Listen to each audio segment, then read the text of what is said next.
So Caitlin Clark this weekend is getting her jersey retired. We all know that it's a big game. It's going to cost you like $800. What happens when a college senior ceremony is selling tickets for more than $1,000, yet one of the best WNBA players is unable to fill an arena for her jersey retirement? You won't believe what South Carolina is doing to prevent empty seats, from free tickets to panic moves, after the Wilson and Caitlin Clark jersey retirement drama took an unexpected turn. It's A'ja Wilson's retirement jersey day, right? And, well, her prices for her game are high. The only problem is Caitlin Clark's are literally about 11 times higher. Let's talk about This narrative goes beyond the numbers in the rafters. It also illustrates how swiftly things can change in women's basketball. Watch closely because everyone will be talking about what happens next. So let's discuss what may be the most awkward scenario in women's basketball right now.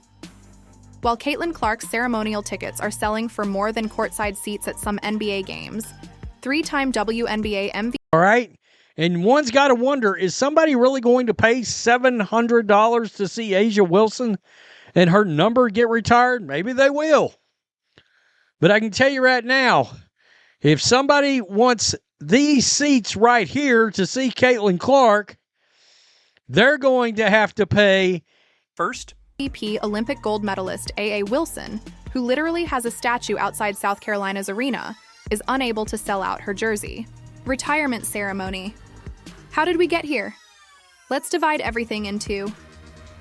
First, we must discuss timing because this is where things start to get strange. South Carolina has had 7 years to retire Wilson's jersey. She graduated in 2018 and helped them win. No single moment stands out more than the one that happened at Carver Hawkeye Arena last February in an unforgettable night against Michigan. Rebecca Kopelman is reliving that night through some of the eyes that were there to witness history. It was the swish heard round the state. The record-breaking Logo 3 made by Clark right in this spot. That bucket that captured audiences across the country, now cemented in history here at Carver and in the memories of Hawkeye fans who were here to witness it.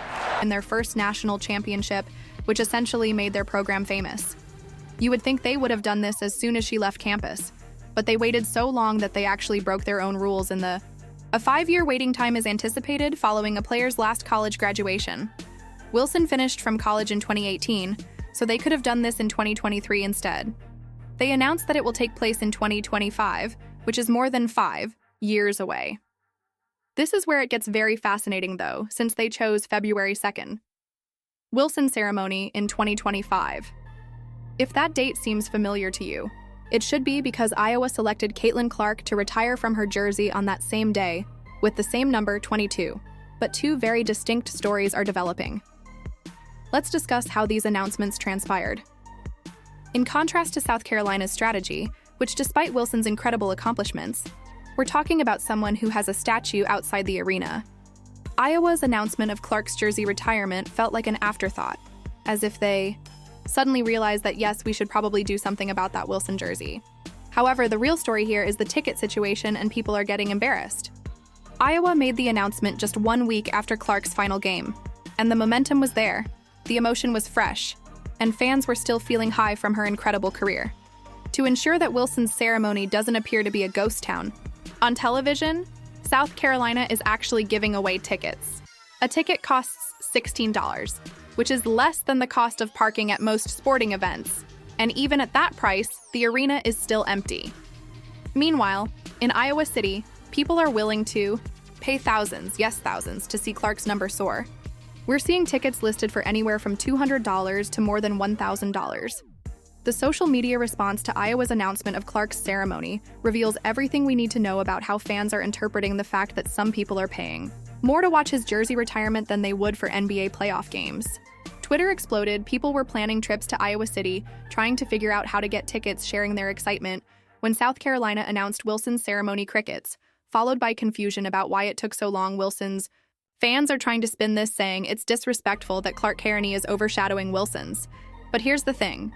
If South Carolina had done this years ago when Wilson was fresh off her college career, we wouldn't be having this conversation. They had plenty of time to give her this moment in the spotlight, but they waited. What makes the situation even more awkward is Wilson's own history of comments about Clark. Remember when she couldn't stop throwing shade about Clark getting too much attention? Well, now those comments are coming back to haunt her. The basketball gods, it seems, have a sense of humor. Let's be real about what this tells us about the state of women's basketball. Right now, the game is changing, and it's changing fast. It's not enough anymore to just be great on the court. The new generation of stars led by people like Clark understand that connecting with fans, being authentic, and building your brand off the court is just as important as what you do on it. This isn't just about ticket prices, it's about the evolution of women's basketball. As a whole, when Wilson was in college, social media wasn't what it is. In 2025, the contrast between these two ceremonies will teach us something important about sports. How quickly things can change, how quickly a new star can rise, and how important it is to stay connected with your fan base.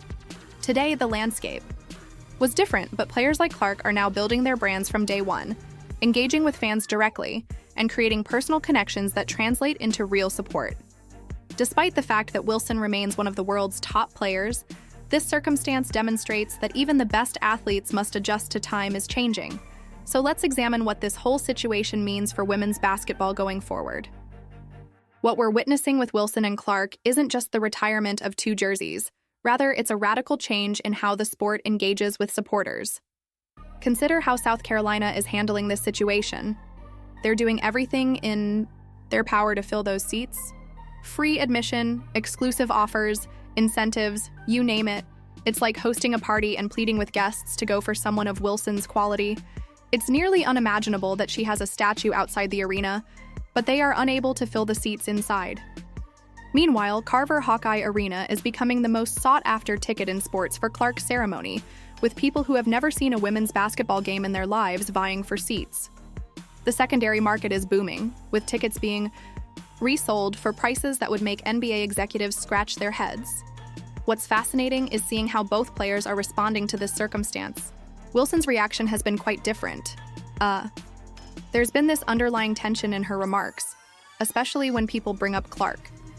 Clark has been nothing but gracious, thanking her coaches and teammates and talking about all the number 22s who came before her at Iowa. She's making her jersey retirement feel like a celebration of Iowa basketball as a whole. Her comment about Black women being ignored struck a different chord when you consider these ticket sales. Perhaps it has less to do with race and more to do with how you interact with your audience. Since social media is where the true difference manifests itself, let's take a moment to discuss it. Wilson's social media presence, on the other hand, frequently comes across as aloof. Sure, it's professional, but there's a wall there. And in 2025, fans want more than just highlights and promotional posts. They want to feel connected to the athletes they support. Clark's social media presence is like having a friend who happens to be really good at basketball ball. She shares behind-the-scenes moments, interacts with fans, and displays her personality when she posts something. On February 2nd, 2025, we will see exactly where women's basketball is going in Iowa City. There will be a filled arena full of people who have paid top dollar to attend, and there will be national media coverage. The works well. In Columbia, you'll have, let's hope those free tickets help fill some seats. But here's the crazy part. If you think about it, more people will be watching women's basketball that day than ever before, and some of them may stay to watch the WI ceremony.